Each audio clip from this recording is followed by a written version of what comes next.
안녕하세요. 이렇게 반갑게 맞아주셔서 대단히 감사합니다. 스티브 강입니다. 에드워드 회장님 비롯해서 모든 임원진 분들께 감사의 말씀을 드리고 싶고요.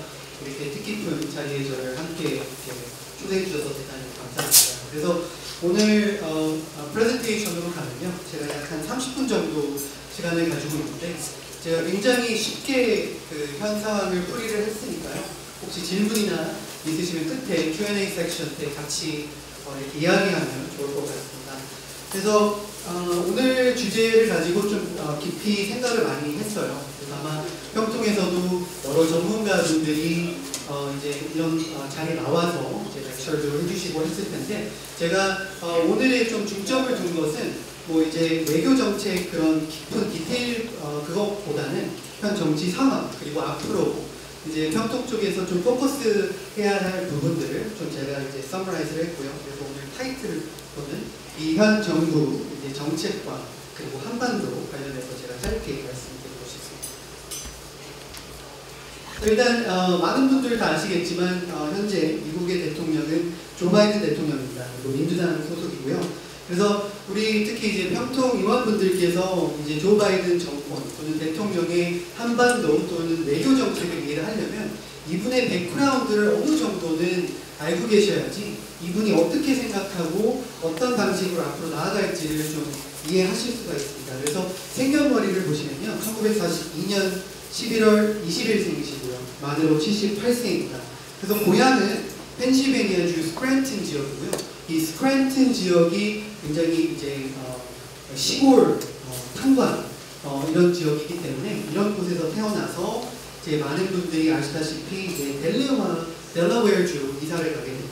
그래서 이분의 프로필을 보시면요, 그 연방 상원의원 이제 다 아시죠? 각 미국의 주마다 연방 상원의원은 두 분이 당선이 돼서 총 이제 100명이 계십니다. 그래서 사이즈 상관없이 델러웨어주는 캘리포니아 보다는 훨씬 더 작은 주지만 거기서 델러웨어주 연방 상원의원으로부터 1973년에서 2009년까지 섬기셨습니다.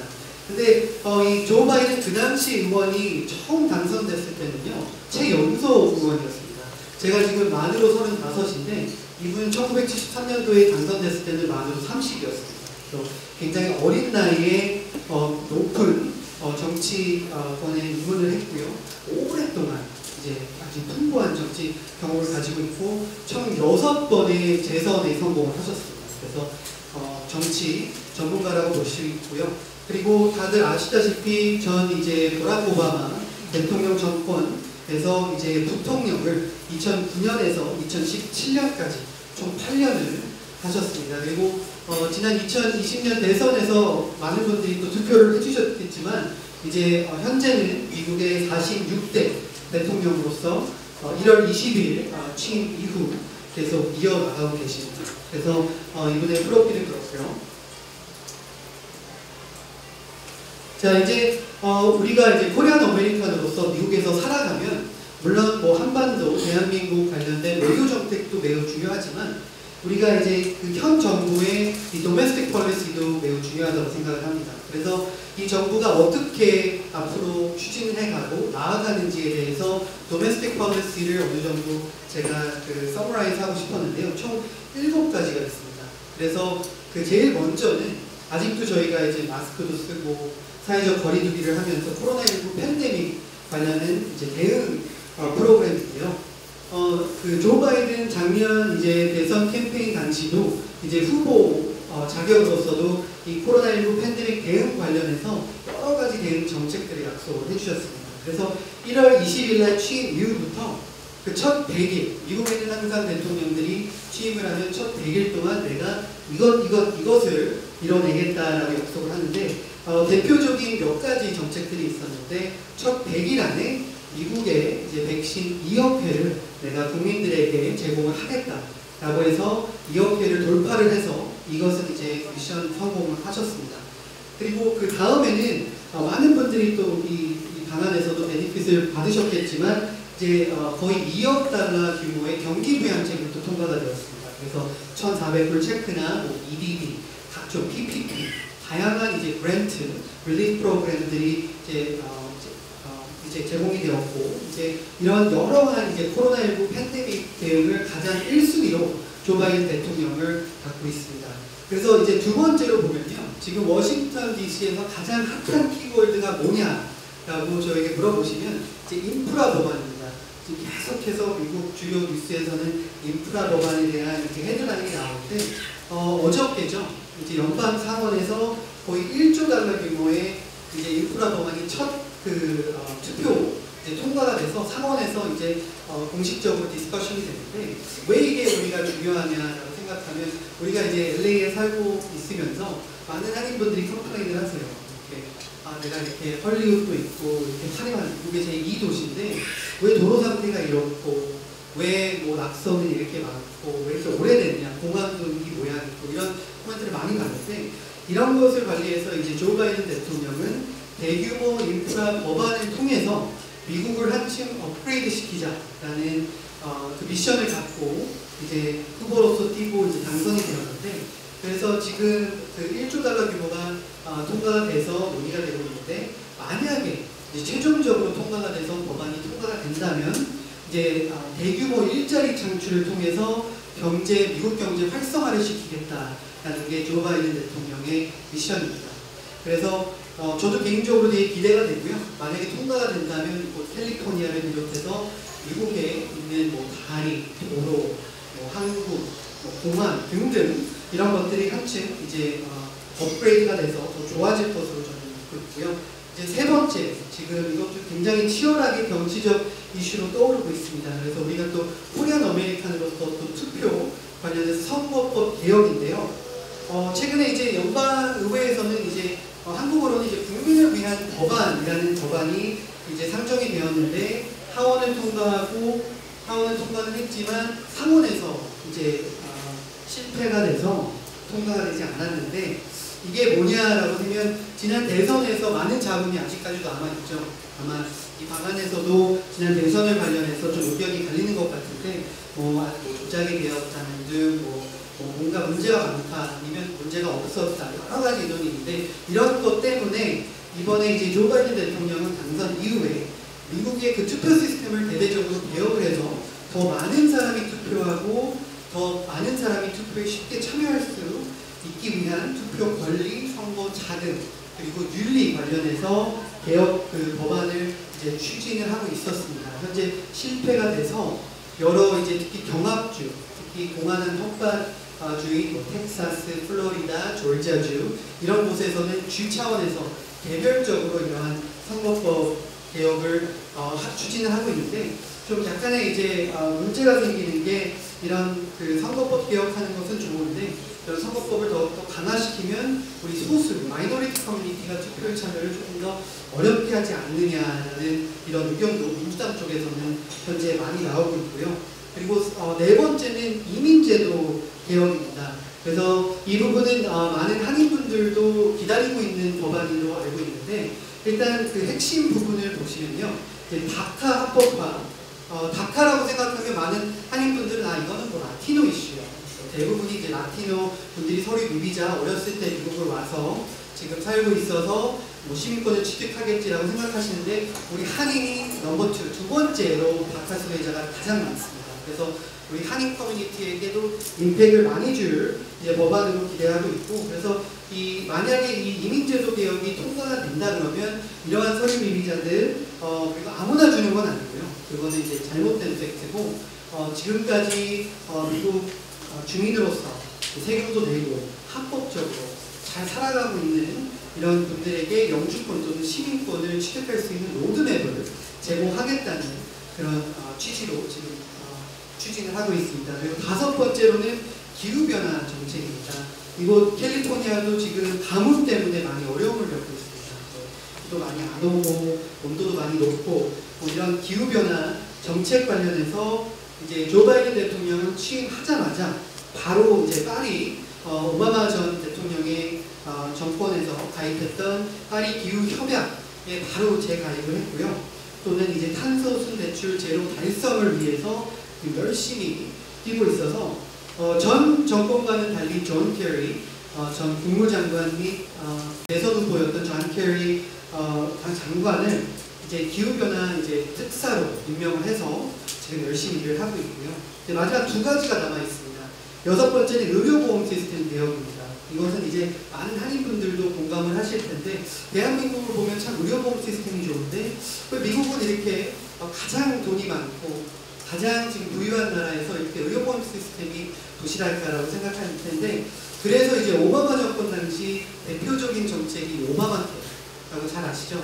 하지만 좀 문제가 많았습니다. 너무 프리미엄이 비싸졌고 생각보다 오리지널 취지보다 이제 많은 분들이 혜택을 받지 못해서 이제 오바마 케어가 좀 문제가 많다고 지적이 많았는데, 그래서 이번에는 이제 조 바이든 대통령은 이제 새롭게 의료보험 시스템을 개혁하는 것보다는 기존에 있는 오바마 케어를 확대를 시켜서 더욱더 다양한, 특히 저소득층에게 이제 의료보험을 제공하겠다라는 목표를 갖고 있고, 마지막으로는 인종평등 관련된 정책들입니다. 그래서 지난 이제 BLM 때도 많이 보셨겠고, 또한 이제 인권 문제, 인종차별 문제, 그리고 가장 최근에는 아시안 징후범죄 관련된 이슈들이 많이 떠오르고 있었습니다. 그래서 이거 관련해서 조 바이든 대통령은 인종 간의 화합, 그리고 여러 가지 각종 다양한 정책을 통해서 우리가 이런 것을 풀어나가겠다라고 해서, 제가 개인적으로 코리안 아메리칸으로서 반가웠던 것은요, 이제 미국 대통령 거의 최초로 이러한 아시안 이슈를 굉장히 중요하게 다루고, 또한 그러한 이슈들을 다루고자 TF팀을 또 따로 백악관 내에서 만들었습니다. 그래서 이러한 아시안 징후범죄 같은 것을 대응을 하고, 앞으로는 아틀란타 같은 그런 일들은 막으려고 지금 바이든 정부에서 힘을 많이 쓰고 있습니다. 네.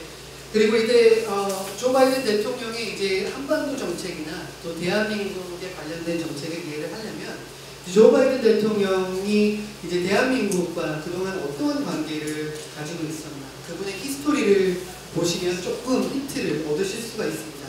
그래서 이제 오랫동안 제가 프로필에서 말씀드렸듯이 연방 상원에서 그 외교위원회 그리고 외교위원장을 오랫동안 하셨습니다.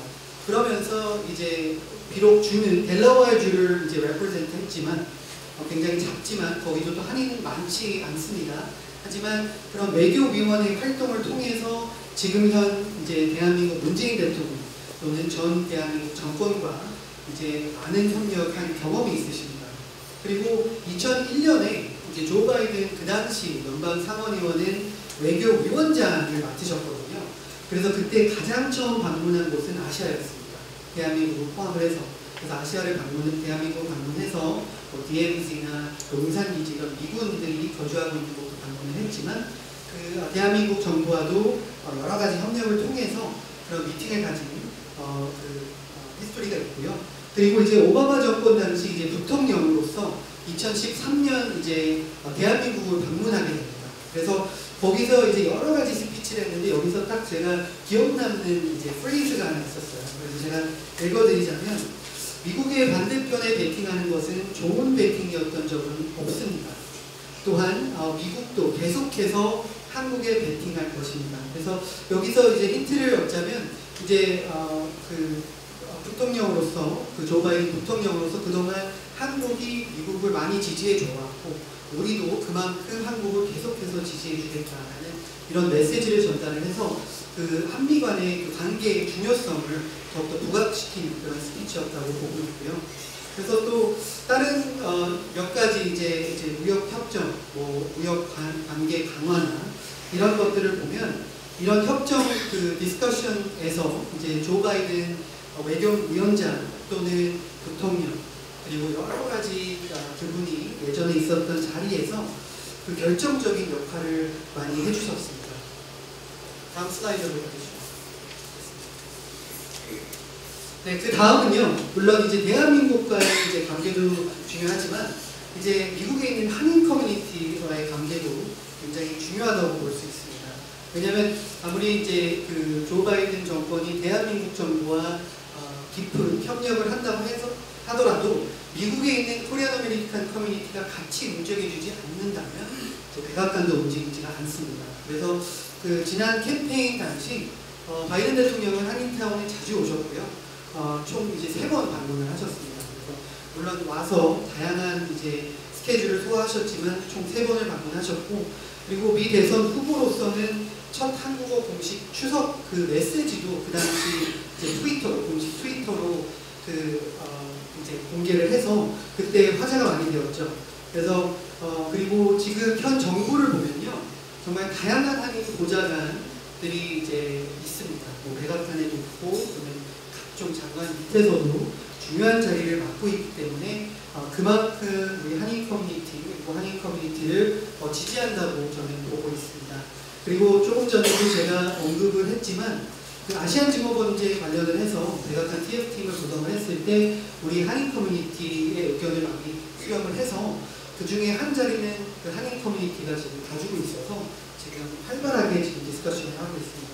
근데 잠깐 그 추석 메시지로 가보면요, 제가 설명을 드리자면 어떤 분들은 그냥 메시지 하나인데 이게 그렇게 큰 의미가 있겠냐라고 하면, 그 미국 대통령은요, 물론 다들 아시지만 50개가 주가 있고 본인들의 이제 보좌관들이 따로 있고, 또 그분을 지지하는 후원자, 그리고 각종 유권자들이 있습니다. 그래서 이런 그 명절은 너무나도 많습니다. 멕시칸 인디펜던스 데이부터 그렇다고 해서 필리핀, 일본 등등 각 타인종 커뮤니티가 다 본인들의 중요한 날을 레기나이즈 해달라고 어마어마하게 로비도 하고 리퀘스트가 들어갑니다. 백악관에.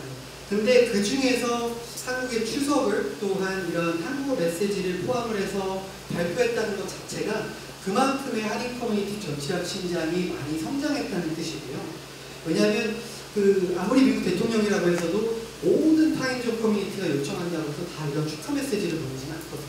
그리고 요번에 좀 색달랐던 것은 이런 한국어까지 포함을 해서 미국 대통령이 영어로 충분히 낼 수도 있었는데 거기서 행복한 한가위 보내세요까지 추가를 해서 보냈다는 것은 굉장히 큰 변화고요. 그만큼 우리 한인 커뮤니티 내에서도 당이 다르다고 할지언정 좀 축하해주고 좀 좋게 발전의 메시지라고 보시면 좋겠습니다. 네.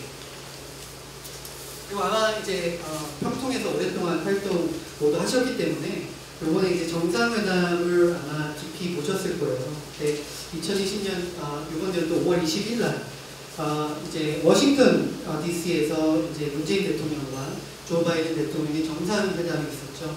그래서 아마 주요 회담 내용은 모두 다 잘 알고 계시겠지만 여기서 이제 중요했던 점들 몇 가지 제가 다시 포인트를 잡게 됐는데, 이제 양국 동맹을 이제 중요성을 다시 한번 확인하는 시간이라고 볼 수가 있습니다.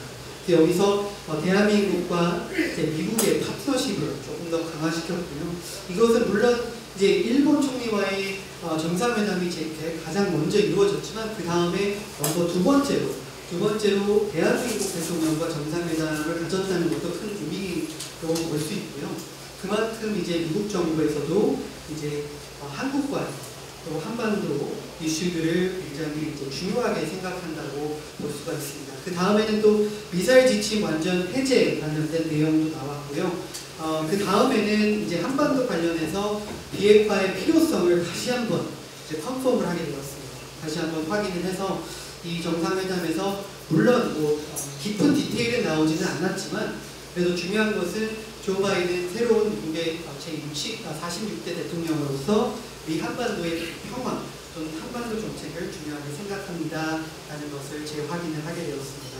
그리고 그것을 이어서 가서 이제 여러 가지 투자, 그리고 연구개발, 이제 협력, 그리고 모두 다 아시겠지만 이제 한국에 이제 백신 어느 정도 제공을 했고, 또는 대한민국 내에서 백신 공급 또는 이제 생산을 할 수 있는 그런 협력을 하려고 그러한 이제 디스커션이 오갔습니다. 그리고 마지막으로는 그 공동 기자회견에서 기억하시겠죠?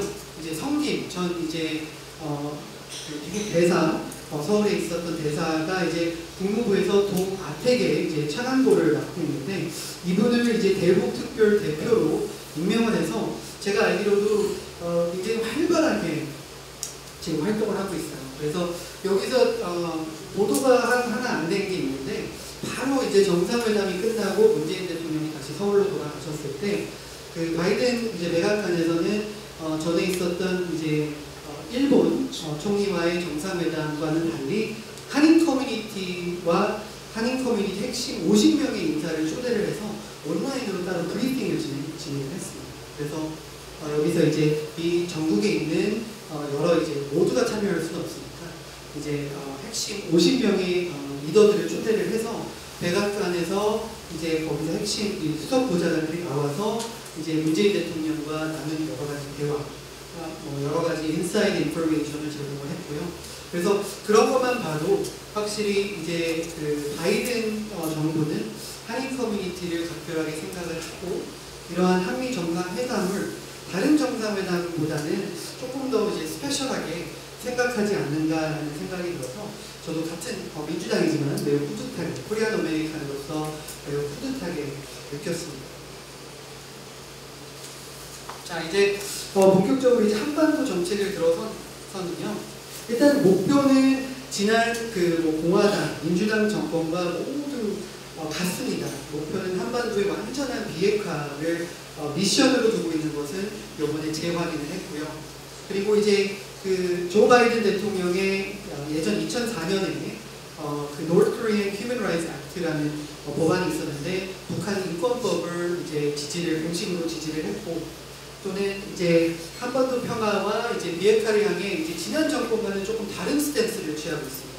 지난 이제 특히 도널드 트럼프 전 대통령은 이제 독단적으로 물론 이제 한국과도 어느 정도 커뮤니케이션을 하고 일본도 의견을 듣곤 했지만 독단적으로 좀 이제 김정은 위원장과 또는 북한과 커뮤니케이션을 취했다면 이번에 조 바이든 대통령 또는 조 바이든 정권은 동맹국들과 특히 이스트 에이시아에 있는 대한민국을 비롯해서 일본, 중국 등등 국가들과 같이 협력을 해서 풀어나가겠다. 네, 그래서 조율된 캠페인을 펼치겠다라는 것을 이번에 다시 알게 되었습니다. 그래서 지난 정권과는 조금 다른 스탠스를 취해서 한반도의 평화를 이어나가겠다라는 그런 폴리시를 볼 수가 있고요.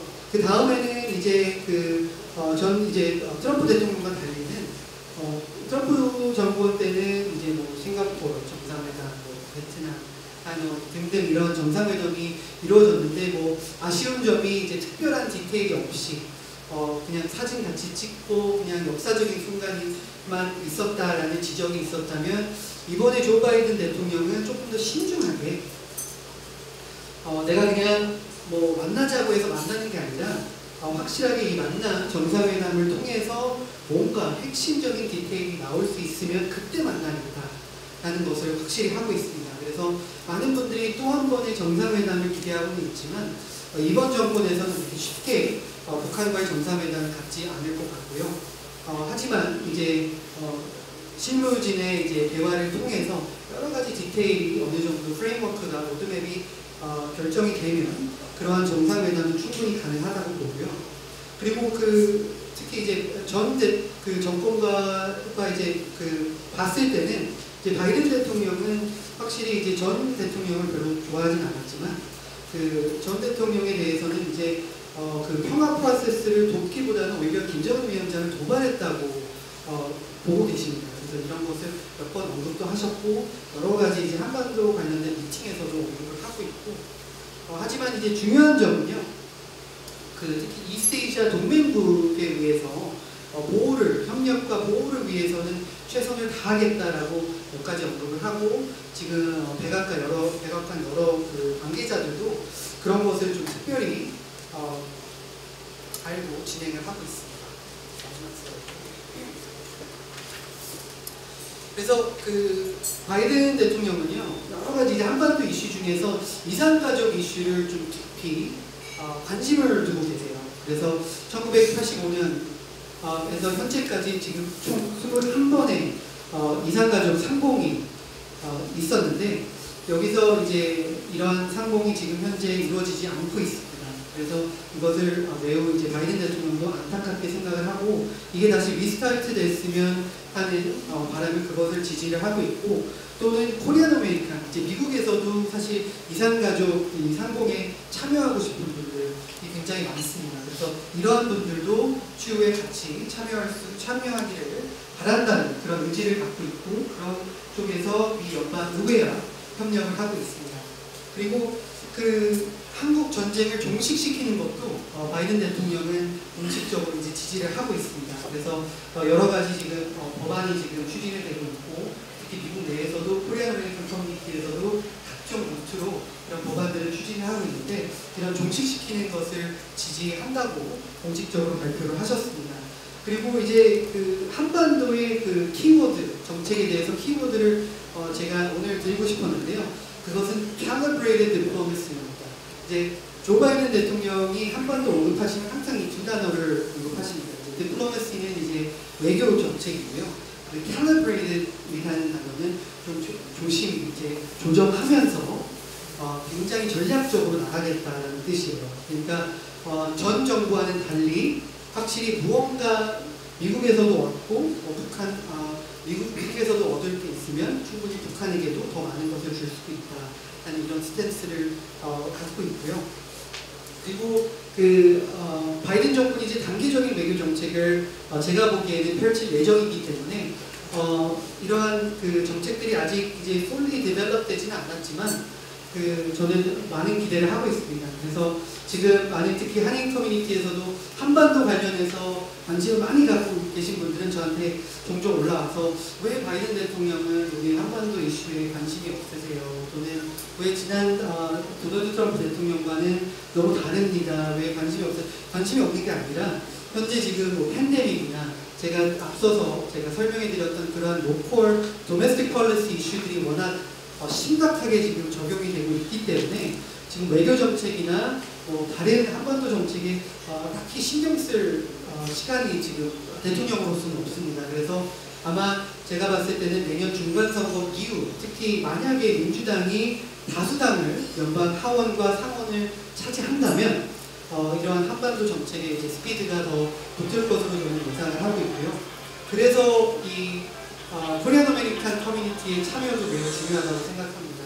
항상 저희가 컴플레인은 잘하지만 투표 참여와 그리고 이러한 이제 미국 사회 내에서 커뮤니티 활동이 조금 미흡하다고 저는 생각을 합니다. 그래서 물론 우리 한인 커뮤니티 내에서 활동도 너무나 중요하지만 미국 주류 사회 또는 미국 정치 나는 조금 정치에 조금 관심이 없어요 또 하시는 분들은 그렇다고 하면 유권자 등록이나 투표를 통해서 그런 것들을 보여주시는 방법도 매우 저는 좋다고 저는 생각을 합니다. 그래서 저도 이 바이든 캠페인 때 작년 때 제가 개인적인 자격으로 캠페인에서도 일도 해보고 그래서 지금 바이든 정부 관계자들과도 이제 종종 이제 커뮤니케이션을 이어가고 있는데 확실히 바이든 정부 내에 한인 보좌관들과 핵심 인물들이 많다 보니까 이 한반도 정부는 항상 한반도 정책을 항상 이제 탑 어젠다로 외교 정책에서 탑 어젠다로 지금 푸시가 되고 있습니다. 그래서